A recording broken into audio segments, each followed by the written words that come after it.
So pumasok na po tayo dito sa ating pag-aaralan tonight. Ako po maraming excited dito. Wala pa bang may bahay dyan? Although 3 months pa lang tayo nag-aaral, usually maabot pa yan ng 1 year, isang 2 years, pero siguradong magkakabahay. Kung i-apply itong mga principles na to, kasi napakarami ko na po tinuruan. Even sa home group lang namin dito sa Hong Kong, ay ang dami pong nakabili ng mga bahay. Are you ready? Are you ready for spiritual revival? For healing miracles in your life? For blessings and financial breakthroughs? Are you ready for a deeper relationship with God? Welcome to our program, Living the Blessing by Terry Chang Ministries.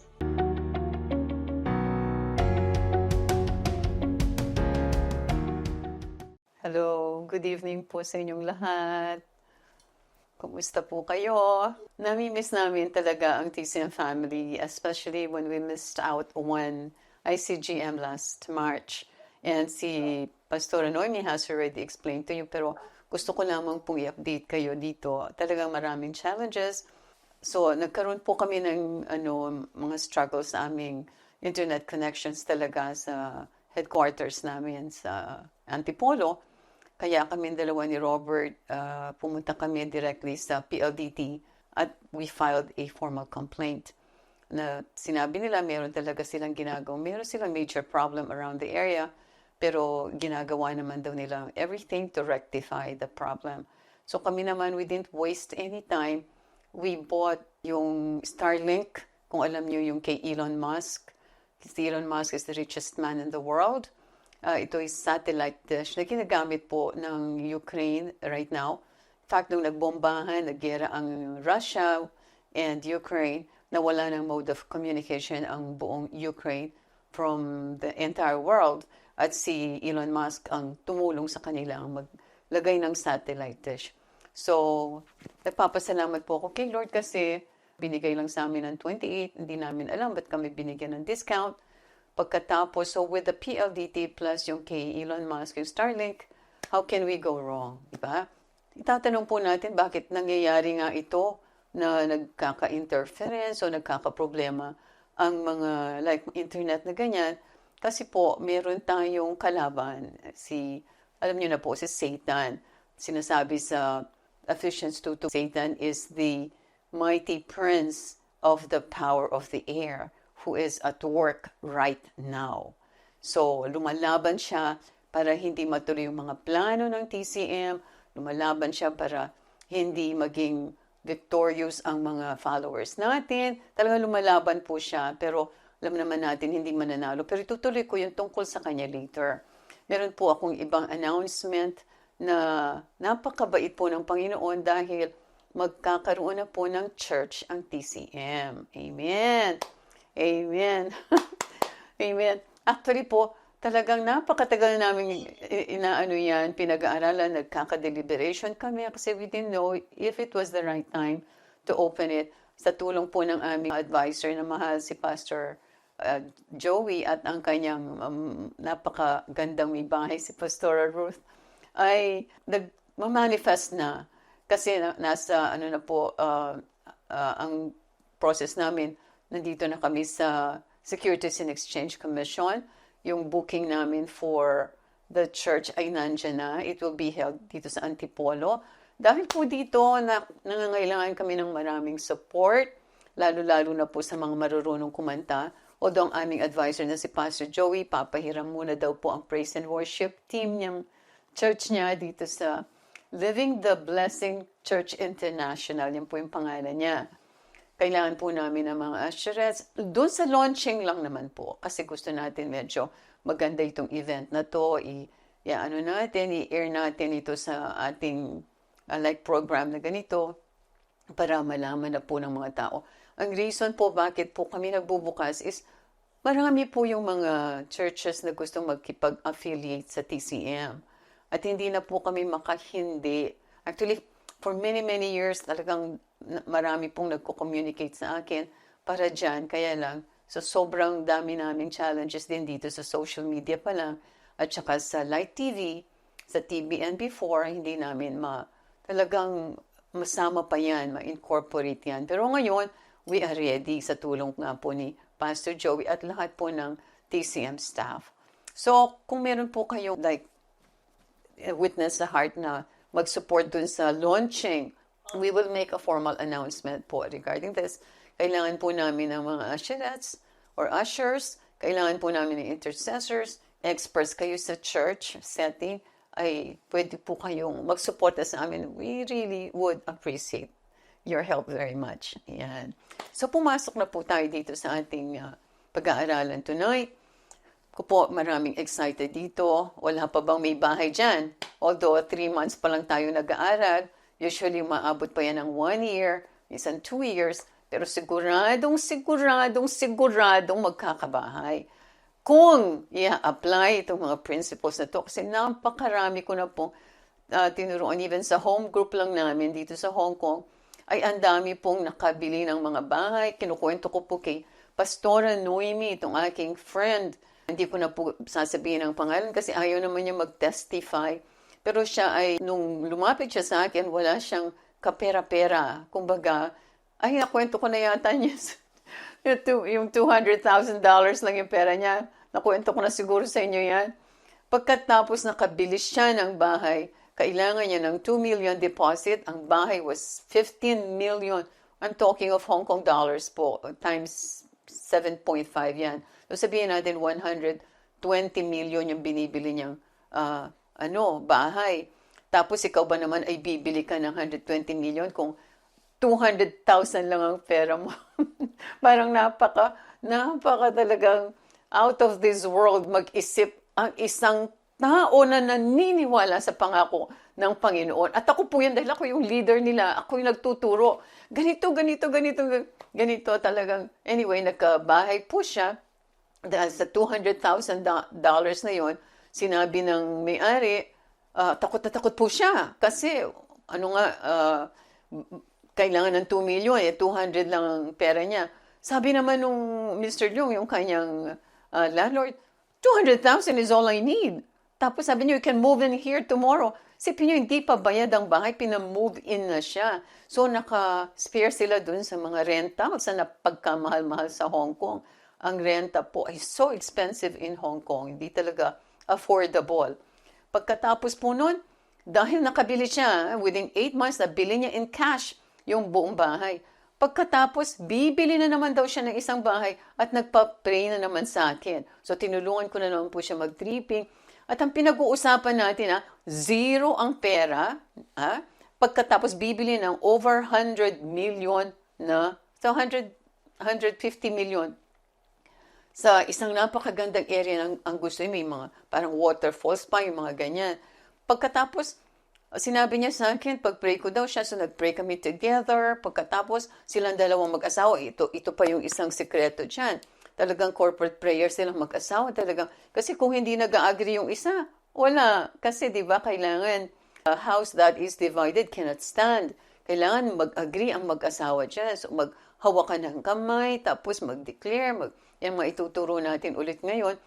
Pagkatapos, nakabili siya. So, $2 million yung nabili niya yun. Eh di ngayon, ginawa na lang niyang bakasyonan. Pagkatapos, dahil yung husband niya is an Indonesian guy, gusto na naman bumili sa Indonesia ng isang mansion. Tingnan niyo naman, walang katigilan ng mga anak ng Diyos. Kapag natuto na, walang katigilan. So, sabi niya, Terry, could you come over to my house? So, pumunta naman po ako, tapos pinagluto ako. Magaling po kasi siyang magluto. Tapos may pinakita niya sa akin ng magazine. Sabi niya, how do you like this house? Tapos, so beautiful. Ang nag-design po, isang famous na architect and interior designer sa Indonesia. One of the most famous architects sa Indonesia. So, talagang mansion, napakaganda. 3 years na daw pong inaabangan ng asawa niya itong bahay na to. Pero it's not for sale. Lumalabas lang sa magazine. Kasi po, pag magandang bahay mo, laging magko-communicate ang mga magazine sa iyo para ilabas. O yung TV. Katulad ko, yung mga bahay ko, kinukuha po yan sa magazine. Dinalabas nila sa newspaper, kung saan-saan. Pagkatapos po, ay pumunta sila sa Indonesia at sila ay nag-offer. Walang kapera-pera. Talagang as in zero. And $2 million na naman ang halaga. 2 million, tingnan nyo naman. Pagkatapos po nabili nila, so ngayon 3 bahay nila, tapos bumili na naman sila ng isang condo recently dito sa malapit sa airport para doon sa daughter nila. So, parang chicken, ano? Talagang hindi ka panipaniwala yung nagkaroon ng pandemic. Pagkatapos, walang business dyan, huminto lahat ang negosyo. Pero yung asawa niya hindi humihinto sa negosyo. Kasi structural engineer. So example lang po yan na hindi ko naman dapat i-share. Gusto ko get down to the message. Kaya lang, nakaka-encourage po. At hindi lang siya, napakarami pa nila. Talagang hindi ka panipaniwala. Pero ganyan ang Panginoon. It's supernatural. Kasi we are supernatural beings. We serve a supernatural God. Bakit siya gagawa ng natural kung kaya niya yung supernatural? Bakit tayo maniniwala sa natural kung kaya nating paniwalaan ng supernatural? Tama po? Okay. So, kanina binanggit ko meron tayong kalaban, si Satanas. At napaka-importante po na maintindihan natin, ano ba talaga bakit tayo naghihirap, nagkakaroon ng mga problema sa mga asawa natin, bakit sila nagkakaroon ng adulterous relationships, bakit po yung naghihirap sa pera o bakit nagkakasakit o nagkakabaon-baon sa utang, bakit ang mga church ng Panginoon hindi makausad, hindi sila magkaroon ng sariling sanctuary para hindi na sila magbabayad ng rent o yung mga negosyo, bakit bumabagsak? Mga anak ng Diyos yan. So, kasi po, meron tayong kaaway. So, itong kaaway natin ito, sinasabi sa 2 Corinthians 4:4. Satan, who is the god of this world, has blinded the minds of those who don't believe. So, in other words, ito yung purpose niya, to blind the minds of those who don't believe. So, kailangan po maniwala tayo sa salita ng Diyos. Because if we know the Word of God, then we will not be deceived by Satan's lies. Hindi tayo maluloko. Kasi ito yung salita. Lagi ko pong sinasabi ito kahit kanino. Ang salita ng Diyos is yung may final say. Yan na ang final. Hindi ka titingin sa kanan, hindi ka titingin sa kaliwa. Dito ka nakatingin sa salita ng Diyos. Anything that is not of the Word of God ay kasinungalingan. Pag sinabi, for example, may sakit ka at hindi ka gumagaling, at nag-doubt ka, bakit hindi ako gumagaling? Bakit kaya parang lumalala yung sakit ko? That means wala pang yung faith na kailangan. Kasi it only takes faith. Kaya lang, of course, faith without works is dead. Pero yung works na sinasabi rito is not works na ikaw ay mag-struggle sa sobrang dami ng trabaho ko, ikaw ay mag-double job, hindi yan ang works. Ang works na sinasabi ko, yung kung ano ang iuutos ng Holy Spirit sa'yo to make it happen. So may iuutos. And then madalas ang mga iuutos na is madali lang. Hindi naman ganyan kahirap. Kaya lang, very challenging. Kaya katulad ng pambibili ng bahay, di ba yung na-explain ko na sa'yo, magbibigay ka ng 5% deposit. And this is like equivalent to, let's say, 7 million pesos. Pagkatapos, magbibigay ka ng another deposit ng another 7 million. So, every 2 weeks, nagbibigay ka, pagkatapos buong amount. Pag hindi ka if you're not able to come up with, for example, nalugi yung negosyo mo or whatever, hindi mo na buo yung deposit, mawawala yung deposit sa'yo. Kaya, nahihirapan yung mga tao to wrap their minds around na kapag wala silang pera, hindi sila makakabili ng bahay. So, it is really a great deception ni Satanas. Matang titingnan natin, ano po bang nangyari? Bakit itong Satanas na ito ay nakikialam? Sabi niya dito sa, again, the second part ng 2 Corinthians 4:4, they are unable to see the glorious light of the good news. Ito yung mga hindi naniniwala. Hindi nila nakikita yung glory ng Panginoon. Itong pagiging supernatural natin as a human being. Hindi lang tayo natural. Hindi lang tayo may katawan. Meron tayong spirito at yung spirito ito nakakonekta sa Holy Spirit. and they don't understand this message about the glory of Christ, who is the exact likeness of God. Hopefully, pagka, alimbawa, matatapos tayo dito sa message na to, hindi na kayo ganito, hindi kayo malilinlang, hindi kayo madideceive. Ngayon, bakit si Satan ang may-ari ng, kasi like kayang-kaya niyang guluhin ang internet connections namin, bakit? Kasi sabi ng na siya yung may-ari ng himpapawid, di ba? Prince of the power of the air. Paano nangyari yun, Pastor Terry? Di ba si God naman ang nag-create ng buong mundo? Pati yung himpapawid na yan, yung atmosphere na yan.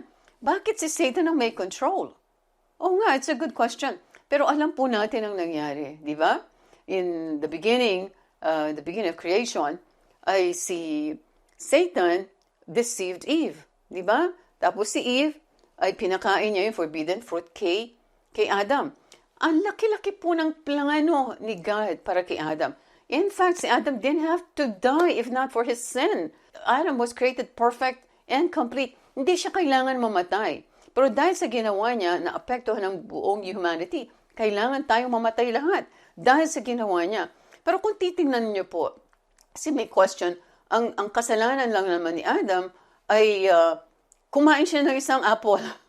Sabihin natin yun, forbidden fruit, di ba? Kumain lang. Pastor, hindi ba masyadong vindictive naman si God? Kumain lang naman isang prutas itong dalawa ay nawala sa kanila lahat.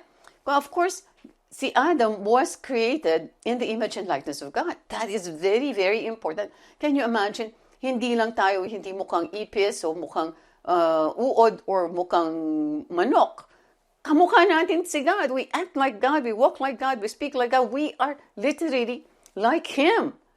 We were created in His image and likeness. Tapos, we were given the dominion. Si Adam was given the dominion. So go and have dominion over the entire earth. Isipin nyo, binigay yung dominion. And then, ano pang binigay pa? Go and multiply and subdue the earth. So binigay ang karapatan si Adam and Eve na mag-multiply sila. Dahil tayo yun, papasok tayo yung part ng humanity ito. Pagkatapos binigay lahat ng pagkain, it was all found in the garden. Binigay ng isang napakagandang wife, si Adam. So, kompleto ang buhay niya, pati mga animals na who could really make you happy. Kasi ako meron ako mga pets. Ang saya-saya ko sa mga pets. So, literally, lahat ay binigay. Supernatural power, binigay sa kanya. Binigay sa kanya itong Garden of Eden. At kung alam niyo po itong Garden of Eden, ito, nakapaligid ng tubig. Hindi siya kailangang magdidilig.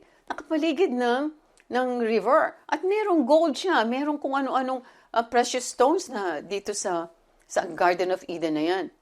So, anong nangyari? Dahil na-deceive si Eve, kaya nawala sa kanila. Pero ngayon tanong na, bakit pastora? Kasi, kaya nagkaganyan, binigay lahat ni God sa kanya, isa lang naman ang hinihingi ni God na huwag niyang galawin. Diba? Isa lang. Ano hinihingi niya? Yung tree of knowledge of good and evil, which is situated in the center of the garden. Yun lang ang hinihingi niya. Yung sinasabi nating apple, yan lang. Pero yung mga lahat ng mga puno, hundreds and hundreds of fruit trees, siguro vegetation in the garden, pwede niyang galawin.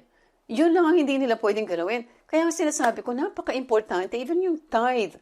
Because sabi niya, you don't touch what does not belong to you. Kasi even yung Malachi 3:8, sinasabi niya, you have robbed me. In what way have we robbed you? Sabi ng mga Israelites, in tithes and offerings. So parang sort of tithe yan. Pag sinabi ni God, huwag mong gagalawin because it does not belong to you, ikaw ay magkakaroon ng consequences yung galaw mo na yan. Katulad ng nangyari kay David, he was so highly favored by God. Lahat ng anointing binigay sa kanya ni God. Kaya lang, pinakialaman niya si Bathsheba. So, nagkaroon siya ng napakaraming challenges sa buhay to the point ang mismo mga sarili niyang anak nagdi-disobey sa kanya.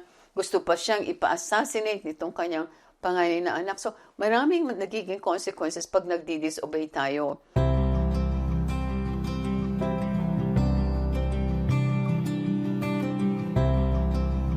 Sa mga nais pong sumulat, magbigay ng testimony, or may prayer request, isa pong malaking karangalan na kami makapaglingkod sa inyo. Kayo po ay maaaring pumunta sa aming website sa www.terrychang.org. Inuulit ko po, www.terrychang.org. Maraming salamat po. Hi, si Pastora Terry Cheng po ito. Nawa po ay na-bless kayo sa mensahe ng Panginoon para sa araw na ito dito sa aming programang Living the Blessing ng Terry Cheng Ministries. Ang sabi po sa John 8:32, "You shall know the truth, and the truth shall set you free." Kung gusto mo ng kalayaan, tatanggapin mo si Jesus at ililid kita dito sa prayer na to. Your life will never be the same again. Dadaloy ang kanyang buhay, ang kanyang presensya sa lahat ng areas ng iyong buhay. So, ipikit mo ang iyong mga mata kung ikaw ito at ililid kita dito sa prayer. And pray it from the heart as if it is your own. Heavenly Father, patawarin niyo po ako sa lahat ng aking mga kasalanan. At marami pong salamat sa pagpapatawad ninyo. Jesus, kailangan kita. Come into my life and be my Lord and Savior. Holy Spirit, change me, mold me, transform me into that person that you designed and created to be. Amen. Ayan, born again Christian ka na. Congratulations. Tandaan niyo po, mahal ko kayo at mahal kayo ng Panginoon. God bless you.